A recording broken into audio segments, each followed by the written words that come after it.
Bismillah. Noël approchait. Heather ne parvenait pas à croire que le temps ait pu passer aussi vite. Ses journées étaient si occupées qu'elle ne les voyait pas se succéder. Ses relations avec le docteur Campbell étaient devenues excellentes. Elle savait qu'il appréciait son travail. Il ne manquait d'ailleurs jamais une occasion de la complimenter sur son efficacité et l'aide précieuse qu'elle lui apportait. Mais aucun d'eux ne cherchait plus à percer le mystère de la vie privée de l'autre. Heather jugeait que c'était très bien ainsi. Le drame de la famille McLean avait touché tous les habitants de l'île. Chacun s'était offert à aider Betty et Jim d'une manière ou d'une autre. Mais les malheureux parents s'étaient repliés sur leur chagrin. Heather avait tenté plusieurs fois de rendre visite à la jeune femme, mais elle avait été éconduite avec douceur, comme si sa présence avait été jugée plus indiscrète qu'apaisante. La vie avait repris son cours, et d'autres soucis étaient peu à peu venus absorber l'esprit et le temps du docteur Campbell et de son infirmière. Les moyens médicaux qui leur étaient offerts étaient certes limités, et lorsqu'ils étaient confrontés à un cas vraiment grave ou à une urgence, il leur fallait faire appel au service hospitalier de la côte. Le cabinet médical attenant à la maison du docteur Campbell était situé à l'entrée du village de Kinmore. Le bureau de Heather avait été aménagé à côté de la salle d'attente, contre la cuisine où officiait Margaret. Cette dernière avait été longtemps chargée, avant son arrivée, de taper à la machine les dossiers et le courrier. Mais elle n'avait plus le temps de s'acquitter de sa tâche de secrétaire, ses occupations domestiques l'absorbant déjà suffisamment. Ce fut donc à Heather d'assurer le secrétariat, en plus des soins de l'infirmerie. Elle décida de prendre des cours de dactylographie par correspondance de manière à être plus rapide. Elle avait exprimé son étonnement lorsque Ian lui avait appris que c'était lui, jusqu'à son arrivée, qui avait dispensé les soins infirmiers.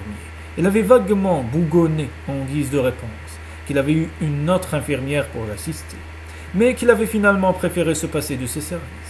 D'ailleurs, cette personne, une certaine Georgina, avait déménagé quelques mois plus tôt. Une ancienne infirmière venue prendre sa retraite sur l'île lui avait offert de l'aider en cas de besoin. Mais Ian s'était vite rendu compte de son incompétence et avait alors décidé de passer une petite annonce pour remplacer Georgina. L'emploi du temps de Heather devint assez vite routinier.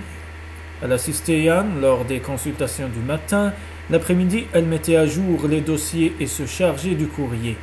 3 après-midi par semaine, elle assurait la permanence des soins infirmiers au cabinet et quelques visites à domicile. Sa vie était réglée et plutôt agréable. Les gens du pays, après une brève période de méfiance, l'avaient complètement adoptée. Ils s'adressaient maintenant à elle avec confiance et lui racontaient volontiers leurs petits malheurs. Elle ne pouvait refuser la tasse de thé qu'il lui offrait lorsqu'elle passait chez eux. « Je n'en ai pas toujours envie, mais j'ai peur de les vexer, confia-t-elle en un jour à Ian. Il éclata de rire. Estimez-vous heureuse qu'il ne vous propose pas un verre d'eau de vie à la place? Oh, mais c'est arrivé. J'ai pris la liberté de refuser pour ne pas risquer de casser votre précieuse Land Rover. Elle est déjà assez difficile à conduire à jeun. Le téléphone les interrompit. Heather décrocha en imitant la voix et l'accent de Margaret. Cabinet de Dr. Campbell, que disiez-vous?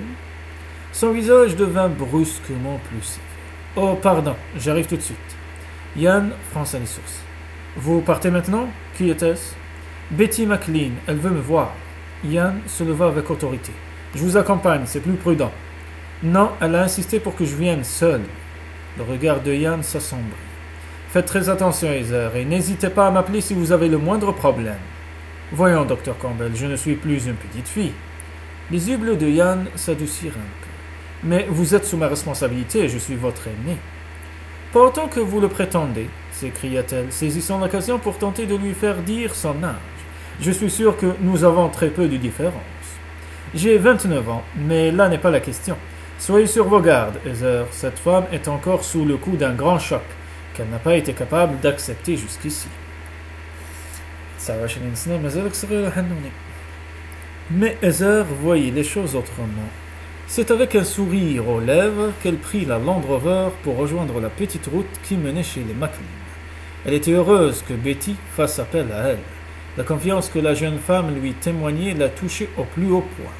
Après sa dernière tentative pour l'approcher, elle avait décidé de ne plus l'ennuyer et d'attendre que Betty se manifestât d'elle-même en cas de besoin. Celle-ci l'accueillit gentiment et lui offrit une tasse de thé.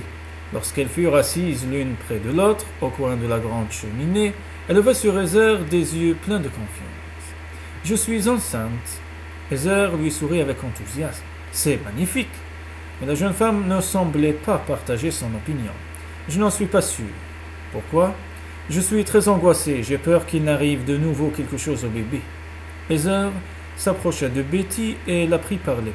« Il ne faut pas vous mettre cette idée en tête. C'est un accident qui se produit très rarement. » Elle prit une feuille dans sa sacoche et la tendit à Betty. « Voici un document où sont résumées toutes les précautions à prendre avec un nouveau-né. Vous pouvez d'ores et déjà le consulter et si vous suivez bien les indications qu'on vous donne, vous n'aurez aucune raison d'être inquiète. » Betty prit le papier et sourit faiblement à Heather. « Merci. Je viendrai vous voir tous les jours, si vous voulez, quand l'enfant sera né. Mais en attendant, c'est à vous qu'il faut songer, pour mener à son terme une grossesse sans problème. Nous vous attendrons au cabinet médical pour une visite de contrôle chaque mois. Oui, je viendrai bientôt. N'attendez pas la naissance du bébé pour nous appeler. » À ces mots, le petit James, qui jouait bruyamment dans un coin de la pièce, leva la tête dans leur direction. « Est-ce que ce sera un garçon ou une fille ?» Betty lui adressa un sourire un peu triste. « Nous ne le savons pas encore, mon chéri. » Puis elle se retourna vers Heather. « Vous savez, mademoiselle Blake, je ne parviens pas à oublier ma petite Rosaline. Personne ne pourra la remplacer. Elle restera toujours dans mon cœur jusqu'à la fin de mes jours. » Un autre bébé viendra vous aider à surmonter cette terrible épreuve.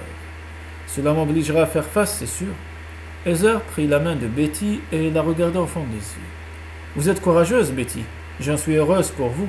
Vous verrez, vous aurez la joie de mettre au monde un autre petit être qui aura besoin de tout votre amour. » Elle s'enfuit vers la voiture pour ne pas montrer à la jeune femme à quel point elle était émue.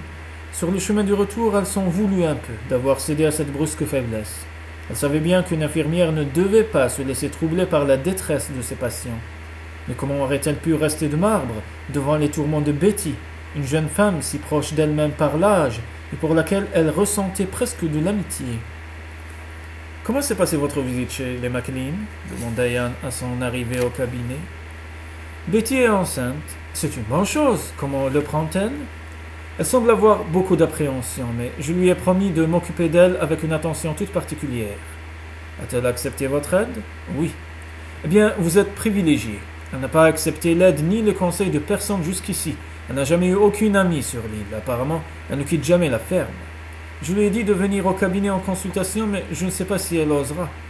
Il nous faudra sans doute aller la voir et la convaincre de se laisser examiner le plus souvent possible. » Changeant brusquement de sujet, Ian se tourna vers la porte. « Sentez-vous cette bonne odeur ? Margaret nous a préparé un poulet rôti et une tourte aux champignons pour le déjeuner. Et je crois qu'il y en aura assez pour nourrir le village entier. » Heather était partagée entre la gourmandise et la gêne d'accepter l'invitation. « Je ne sais pas si je dois... Ne me dites pas que vous préférez aller déguster un sandwich dans votre glacière. Margaret considérerait votre absence comme un terrible affront. J'ai peur qu'au contraire, elle me trouve un peu sans gêne de venir aussi souvent profiter de votre table. En toute confidence, elle vous adore. Elle serait vraiment déçue de ne pas vous avoir. » « Vraiment ?» Heather était stupéfaite. Mais elle ne m'adresse pas le moindre regard. Jamais encore elle ne m'a souri. Je pensais qu'elle me considérait seulement comme une bouche de plus à nourrir. Ian parut très amusé de sa surprise. « Ainsi vous pensiez que c'était moi qui imposais à Margaret votre présence ? Eh bien, détrompez-vous, c'est elle qui tient à vous régaler de tous ces bons petits plats. Et je n'ai qu'à m'incliner. Je n'ai pas le choix. Elle est très autoritaire, vous savez. » Il éclata de rire devant la mine incrédule de la jeune femme. Heureusement qu'il s'agit de mon infirmière préférée. Heather rit à son tour, ne sachant trop comment prendre cette boutade, si c'était une boutade. Ah oui, bien sûr. Ian prit un air malicieux pour l'observer du coin de l'œil. Ah, et peut-être Laurence, ma préférée sur l'île, naturellement. Je n'y ai pas grand mérite, la concurrence est faible. Vous ne deviez pas dire cela. Vous savez à quel point je vous apprécie. Alors, les compliments viennent un peu tard après les moqueries, Dr. Campbell. Je ne faisais allusion qu'à vos qualités professionnelles. Rassurez-vous, vous travaillez très bien, mais... Mais un peu trop. Il serait temps pour vous de songer à vos... Oh lolo, il serait temps pour vous de songer à vos loisirs. Ah, ça devient sérieux. Yann s'était approché d'elle. Elle serra nerveusement le paquet de fiches médicales qu'elle tenait entre les mains, de manière à éviter son regard. Elle se retourna pour prendre sa veste derrière elle. Son cœur battait à tout rompre. C'était vraiment stupide. Il n'y avait aucune raison à cela. Le cœur a ses raisons que l'esprit n'a pas. Aïe, aïe, aïe. Elle finit par lever la tête en ouvrant ses grands yeux noisettes d'un air interrogateur. Que me suggérez-vous donc, docteur? Une soirée au théâtre, au cinéma ou quelques achats derrière mode dans les superbes boutiques de la rue principale? Yann hocha la tête. Il me semble que vous n'avez pas fait beaucoup d'efforts jusqu'ici pour découvrir les charmes de l'île. En réalité, vous avez gardé vos préjugés de citadine. C'est un pique-nique, une randonnée, du trekking. Comme elle ouvrait la bouche pour protester, il lui posa la main sur l'épaule. Je sais, vous avez fait le maximum pour vous rendre sympathique aux habitants. Vous les soignez à merveille, mais vous continuez à les prendre pour des gens d'une autre planète, n'est-ce pas? Ah, ça c'est pas gentil. Donnez-moi un peu de temps. J'ai eu tellement de travail jusqu'ici qu'il m'a été difficile de songer à autre chose.